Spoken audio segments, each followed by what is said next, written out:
Marco Aurelio. Meditaciones. Segundo libro. 1. Apenas amanezca, hazte en tu interior esta cuenta. Hoy tropezaré con algún entrometido, con algún ingrato, con algún insolente, con un doloso, un envidioso, un egoísta. Todos estos vicios le sobrevinieron por ignorancia del bien y del mal. Pero yo, habiendo observado que la naturaleza del bien es lo bello, y que la del mal es lo torpe, y que la condición del pecador mismo es tal que no deja de ser mi pariente, participante, no de mi misma sangre o prosapia, pero sí de una misma inteligencia y de una partícula de la divinidad.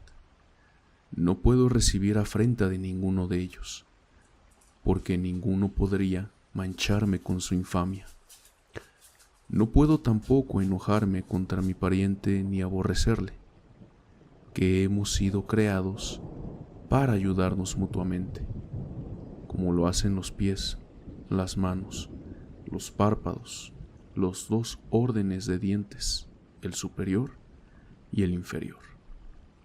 Obrar, pues, como adversarios, los unos de los otros, es ir contra la naturaleza, y es tratar a alguien de adversario el hecho de indignarse o apartarse de él. 2. Todo mi ser se reduce a esto: la carne, el espíritu, la facultad rectora. Renuncia, pues, a los libros. No te distraigas más tiempo. Esto no te es lícito. Pero, pensando que eres mortal, desprecia la carne. Ella no es más que fango, sangre, huesos, un manojo de nervios, una red de venas y arterias.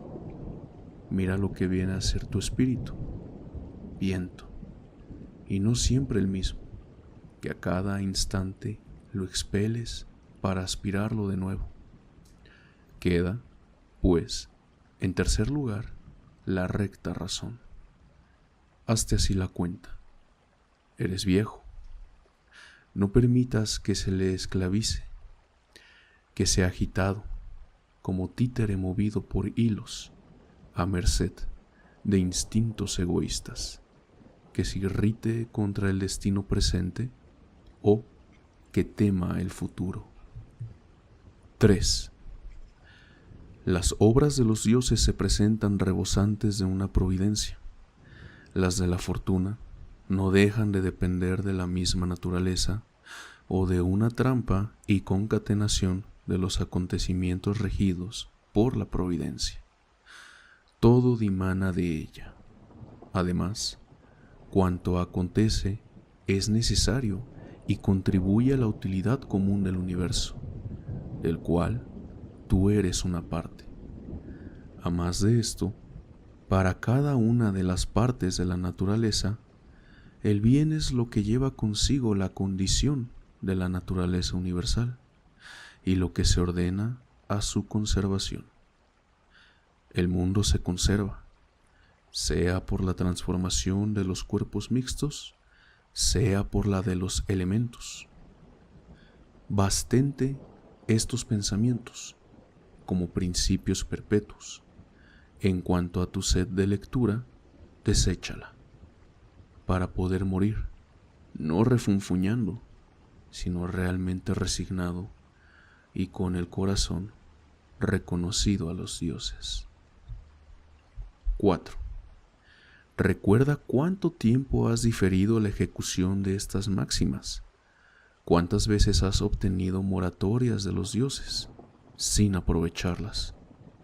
Conviene, pues, que ahora por fin comprendas de qué universo eres parte y de qué soberano del mundo eres emanación, y que tu vida está circunscrita a un tiempo acotado. Si no aprovechares de este momento para serenar tus apetitos, pasará, y tú pasarás con él, y no volverá otra vez. 5. Afánate fijamente a cada hora como romano y como varón, en hacer lo que tuvieres entre manos, con precisa y sincera gravedad, con amor, libertad y justicia, procurando desasirte de cualquier otra preocupación. Lo conseguirás si ejecutas cada acción de tu vida como si fuera la última, despojada de toda irreflexión y de toda apasionada repugnancia al señorío de la razón, sin falsedad, ni egoísmo, ni displicencia ante las disposiciones del destino. Ya ves cuán pocos son los principios que debes poseer para vivir una vida próspera y temerosa de los dioses, que los dioses no exigirán otra cosa a quien observare estos preceptos. 6. Ultrájate a ti misma, alma mía, y no encontrarás luego la ocasión de adquirirte el honor que a ti misma debes. Breve es la vida de todos.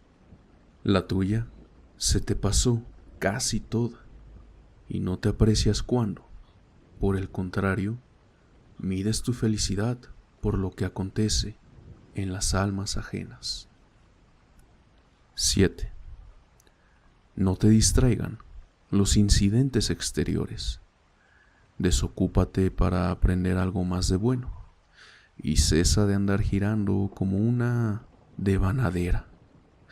Conviene asimismo precaverte de otra clase de extravío, que desvarían los que, a causa de tantos quehaceres, se hastian de la vida y no tienen blanco alguno al que dirijan todos sus esfuerzos y, en una palabra, sus ideas.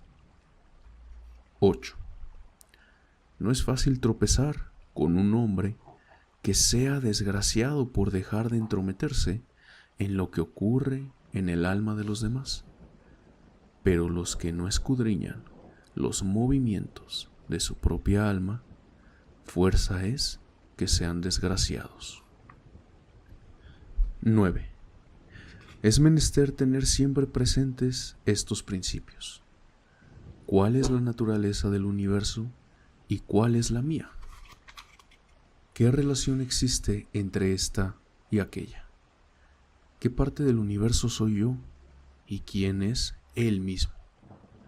Y que nadie te impida hablar y obrar siempre conforme con la naturaleza de quien eres parte. 10.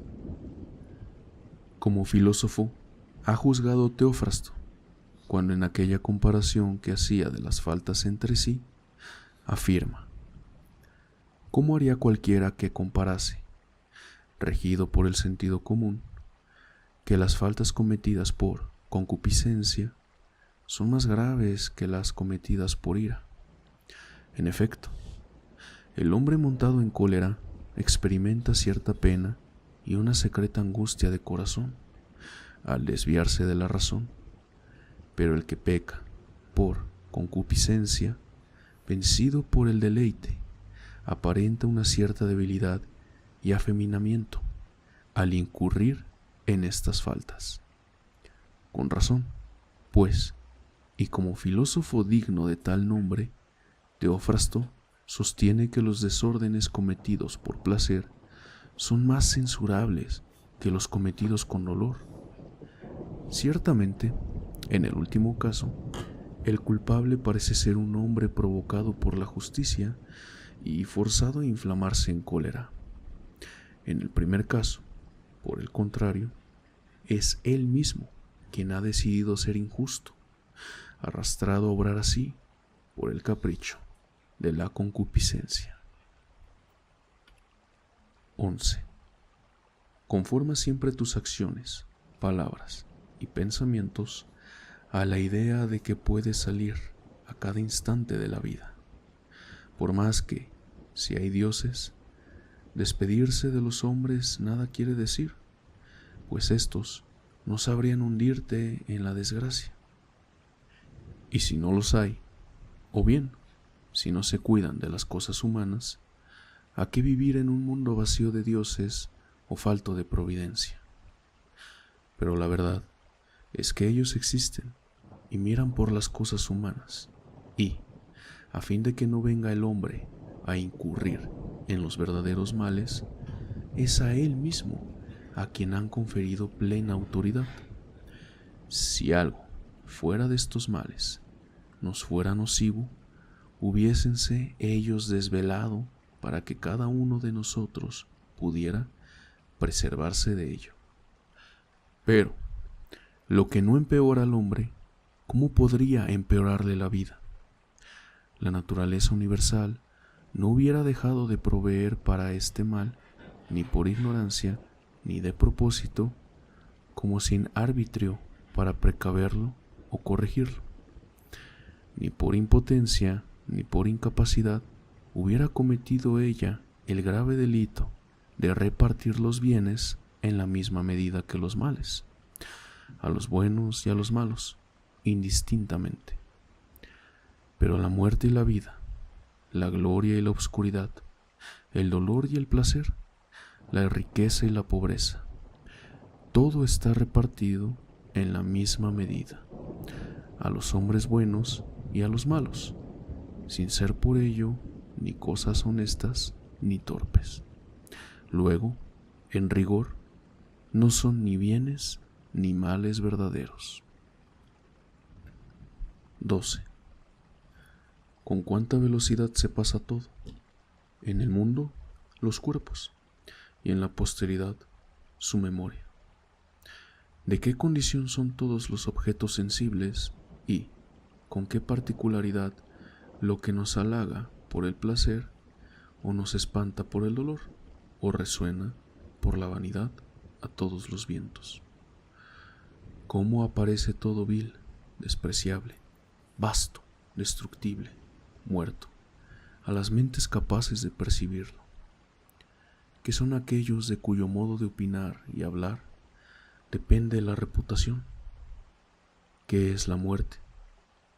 Que, si se le mira aisladamente y se abstraen por análisis de los conceptos los fantasmas que la imaginación abulta, no se verá en ella más que un efecto de la naturaleza. Ahora bien, es evidentemente pueril temer los efectos de la naturaleza, y no solo la muerte es efecto de la naturaleza, sino aún conveniencia de la misma. ¿Cómo se une el hombre con Dios y por qué parte de sí mismo? Y sobre todo, ¿cómo está dispuesta esta parte del hombre? 13.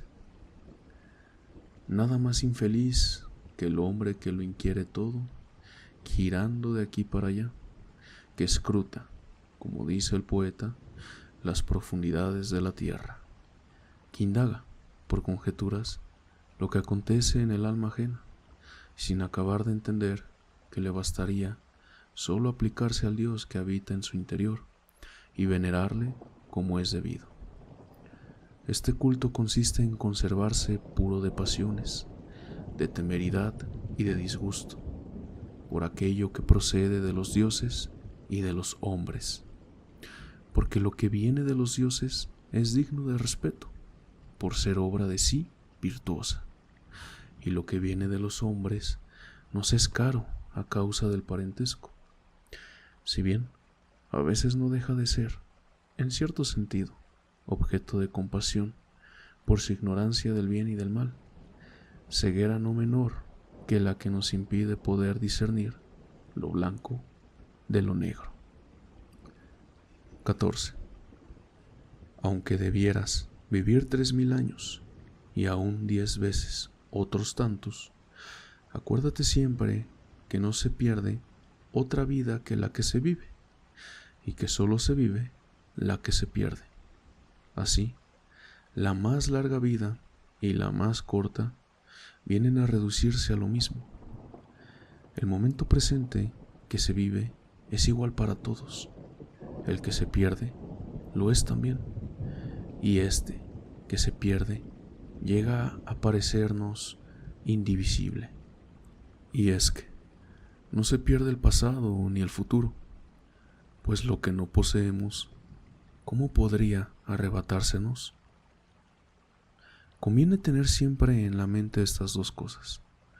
La una, que todo, desde una eternidad, se presenta con un mismo semblante y gira en la misma órbita, de modo que poco importa contemplar el mismo espectáculo 100 o 200 años, o un tiempo ilimitado.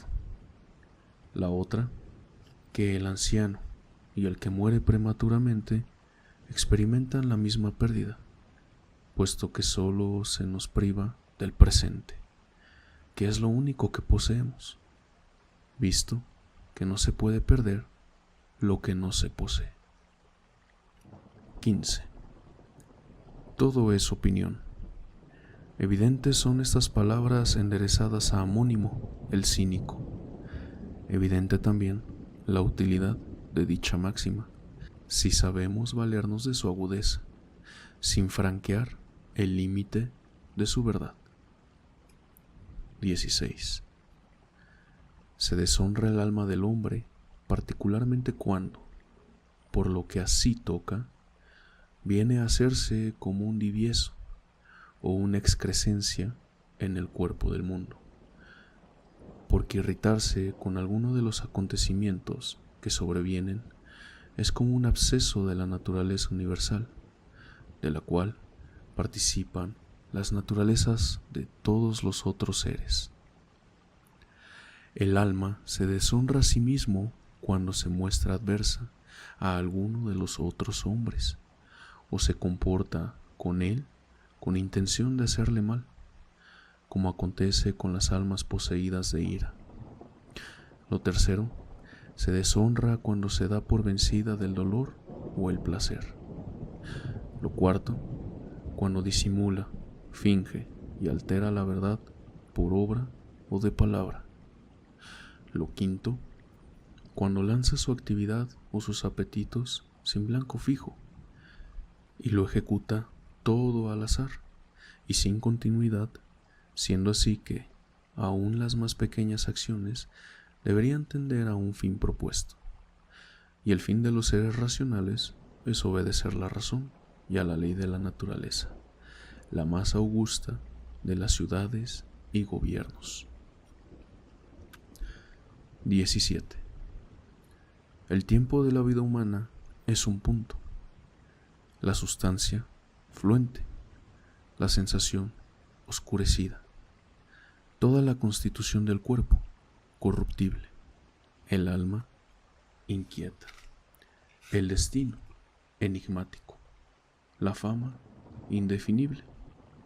En resumen, todas las cosas propias del cuerpo son a manera de un río, las del alma, sueño y vaho, la vida, una lucha, un destierro, la fama de la posteridad, olvido. ¿Qué hay, pues, que nos pueda llevar al salvamento? Una sola y única cosa, la filosofía.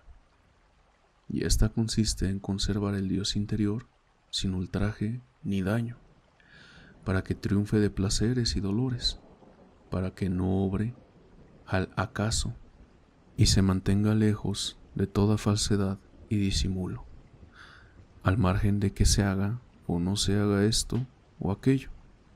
Además, para que acepte la parte que le tocare en los varios sucesos accidentales e intrigantes de su parte, como procedentes de aquel origen de quien procede el mismo, y, en particular, para que aguarde la muerte en una actitud plácida, no viendo en ella otra cosa más que la disolución de los elementos de que consta todo ser viviente. Si no hay nada de temible para los mismos elementos en esta transformación incesante de uno en otro, ¿por qué temer la transformación y la disolución de todas las otras cosas? Esto es conforme con la naturaleza, y nada es malo de cuanto a ella se acomoda.